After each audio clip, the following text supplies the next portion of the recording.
Habang nadadagdagan ng mga rally ng mga supporter ni dating Pangulong Duterte sa loob at labas ng Pilipinas, iisa ang panawagan nila, ang mapauwi na sa bansa ang dating Pangulo.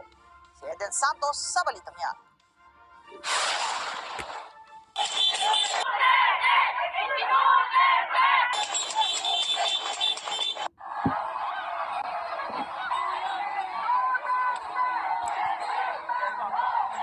Tuloy-tuloy ang kilos protesta ng mga taga-suporta ni dating Pangulong Rodrigo Duterte sa loob at labas man ng bansa.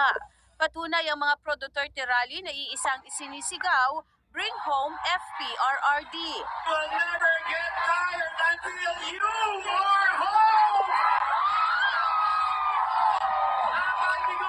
Suportado rin ng mga ito ang War on Drugs campaign ng dating administrasyon. Ito, malaki-laki ito. 1.4 million plus surrendered for rehabilitation. Ito yung mga drug addict na isang pa rin ni Tatay Digong. Ito may 1.4 million na mga drug addict.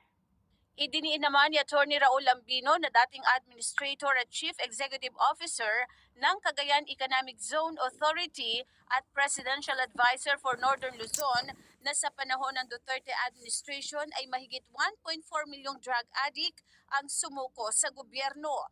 Nilinaw nito na hindi napatay sa war on drugs ang mga ito kundi nagparehab. Anya, ito'y batay sa datos na inilabas noong 2019 ni dating Foreign Affairs Secretary Teodoro Teddy Locsin Jr. Dagdag pa niya na nagresulta ang war on drugs sa pagbaba ng 30% ng crime rate sa bansa na kinabibilangan ng pagnanakaw, rape, violence against women at iba pa. Nanindigan naman ng Malacanang na mismo ang dating administrasyon ang humiling na ipatigil muna ang pag-iimbestiga ng ICC sa war on drugs. Kinwestiyon kasi ng kampo ng mga Duterte ang mabilis na pag-aresto kay FPRRD at ang paglilitis ng ICC na walang jurisdiksyon sa Pilipinas.